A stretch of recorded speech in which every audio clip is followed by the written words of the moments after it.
Greetings, my royal sisters and brothers. Scripture memory teacher here. How to memorize the characteristics of love as outlined in 1 Corinthians chapter 13, verses 4 through 8.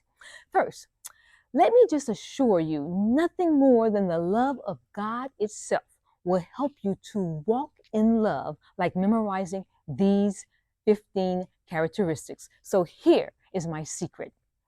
What I have done is highlighted the repetition that precedes the characteristics. So instead of just trying to outright memorize them all 15 and get confused, memorize this pattern of organization first. Take a look. Love is 2 times.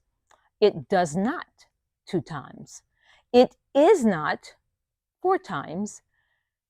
It always 4 times. Once you remember this pattern of organization, love is,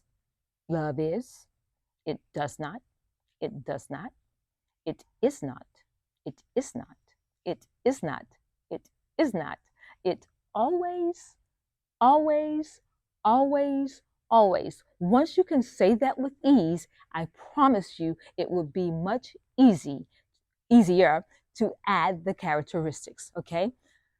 For example, love is patient, love is kind.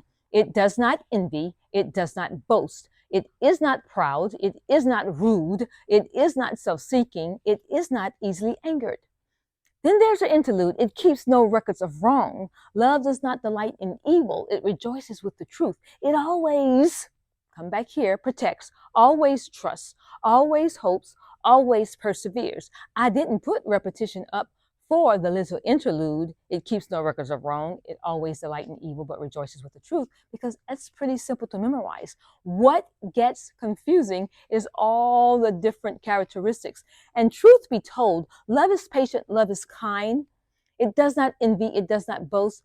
That will be easy to memorize. What becomes really difficult is when you get to that group of 8, where we have, it is not preceding the first 4 and always.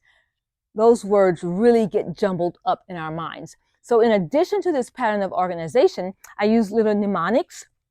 And mnemonics, you know, are just tricks with letters. You can add words like we did, for example, in math when we said, please excuse my dear Aunt Sally, to help us to remember the order of operations when we're solving a math problem. But you don't have to put words to the letters, because I didn't hear. Whatever helps you to memorize the order of those words is what you should do. Okay? Notice also, I put PQRS and the Q is scratched out.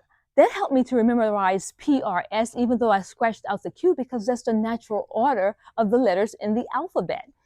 And then once I put that PQRS, I was able to add the word saw, because it helped me with that 4th, it is not, but it also led me to the first line of the interlude. It keeps no records of wrongs. Okay? So see how that flows? It is not proud. It is not rude. It is not self-seeking. It is not easily angered. It keeps no records of wrong. It leads right into that little interlude. So that PQRSCW.